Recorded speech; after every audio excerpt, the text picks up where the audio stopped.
In the coming months, the United States may face a crisis that until recently seemed impossible.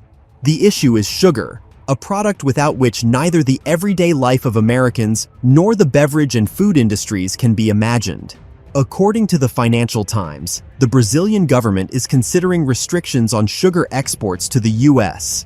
And although President Lula da Silva officially attributes this to unfavorable weather conditions, poor harvests, and rising domestic prices, analysts are convinced that the real reason lies in the new BRICS strategy, increasing economic pressure on Washington and personally on Donald Trump, whose tariff policies are seen worldwide as a provocation.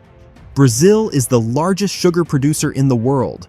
According to the International Sugar Organization, up to 30% of all sugar imported into the U.S. comes from Brazil. This commodity literally permeates the American economy, from endless soda cans on supermarket shelves to the industrial production of confectionery, chocolate, baked goods, and even the pharmaceutical sector, where sugar is used as a component in medicines. Bloomberg Businessweek notes that unlike oil or metals, sugar may seem trivial, but it is precisely such trivialities that can paralyze a giant economy. Today, sugar is produced on Brazilian plantations where sugarcane is processed in factories in São Paulo state and other regions. Millions of tons are exported every year, and the U.S. is one of the key consumers. According to Reuters, just last year, American companies purchased more than 2.5 million tons of sugar from Brazil. If that flow suddenly stops, the consequences would be catastrophic. Prices on the U.S. domestic market would skyrocket, and a simple can of cola could rise not by cents, but by dollars. Analysts at the Center for Strategic and International Studies in Washington emphasize that this is not only about consumer comfort. Sugar is part of the country's food security, said one expert. A shortage would hit large corporations such as Coca-Cola, PepsiCo, Hershey's, and Mars, create problems for retailers, and fuel public discontent. In a society where sweet drinks and snacks are part of the cultural code, a sugar shortage could become a factor of political instability. At a press conference in Brasilia, Lula da Silva stated that the restrictions are still under discussion, but added, "We cannot continue supplying sugar to countries that do not value our farmers and producers." This phrase was immediately perceived as a political jab at Washington.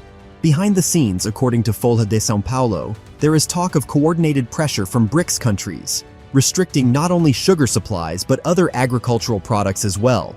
The question is whether the U.S. can find alternative suppliers. At first glance, the obvious candidate is Mexico. The country ranks second among sugar suppliers to the U.S. and accounts for up to 20% of imports annually. But will the Mexicans help now? That is far from certain. According to El Universal, irritation is growing in Mexico City over Donald Trump's tariff policy, which has not only imposed duties on Chinese goods, but also consistently increased pressure on Mexico by demanding revisions of trade agreements. In such a situation, the Mexican government may well support Brazil's course and join BRICS policy to teach Washington a lesson. An important element of the picture is the position of international trade experts. As The Economist writes in its latest issue, sugar could become the new weapon of geoeconomics. If in the past we were used to hearing about oil or gas as levers of pressure, now mass consumption products are entering the game, items without which Western society quickly feels discomfort. It is a strategy of attrition.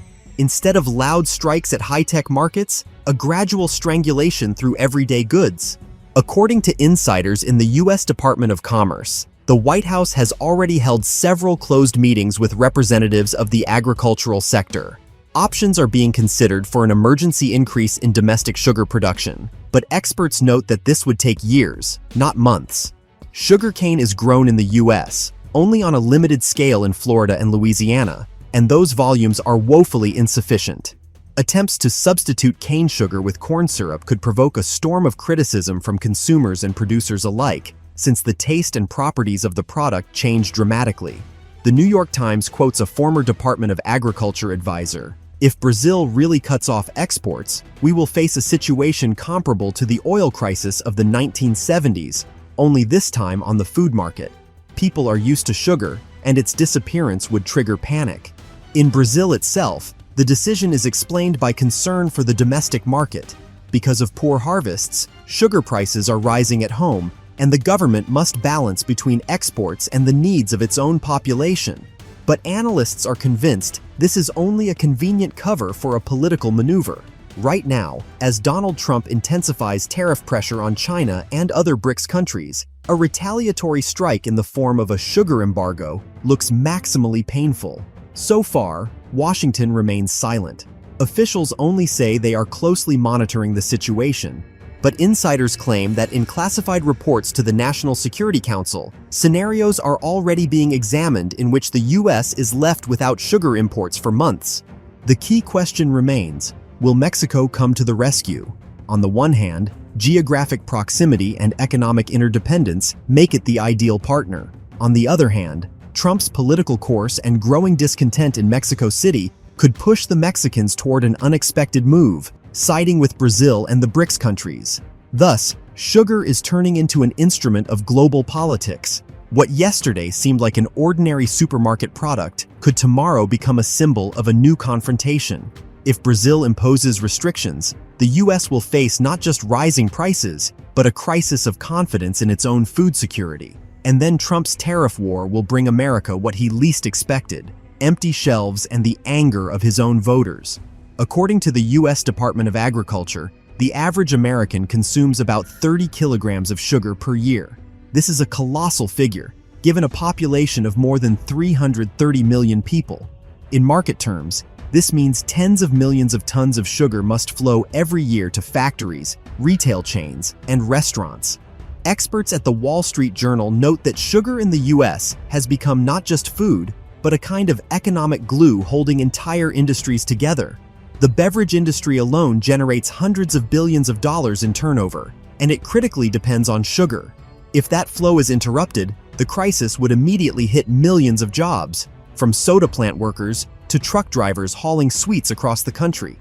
As Harvard economics professor James Hale puts it, for the American voter, an empty sugar shelf could become a symbol of the administration's weakness no less than military failures. And this is especially dangerous for Donald Trump, who has built his campaign on promises to make America strong again.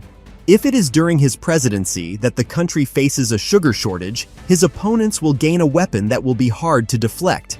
One should not forget the psychological factor either. Sugar is not just food, it is part of habits, part of the American way of life.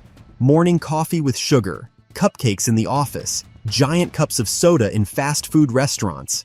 All these are elements of everyday life that Americans see as natural. Being deprived of these habits could trigger not only an economic shock, but also a cultural one. And this, according to the Guardian commentators, is exactly what the BRICS countries are counting on: to strike not at industry, but at daily life, so that discontent spreads across the broadest layers of society. In the end, sugar becomes a weapon of a new kind of pressure. The White House may try to negotiate with Mexico, but Mexico City remains silent for now. Sources from El Financiero claim that at closed-door meetings, Mexican officials have said outright, if Trump does not change his rhetoric, we are not obliged to save him from the crisis. Thus, the U.S. finds itself in a situation where a familiar product turns into a political instrument, and a sugar shortage could grow into a national problem on the scale of an energy crisis.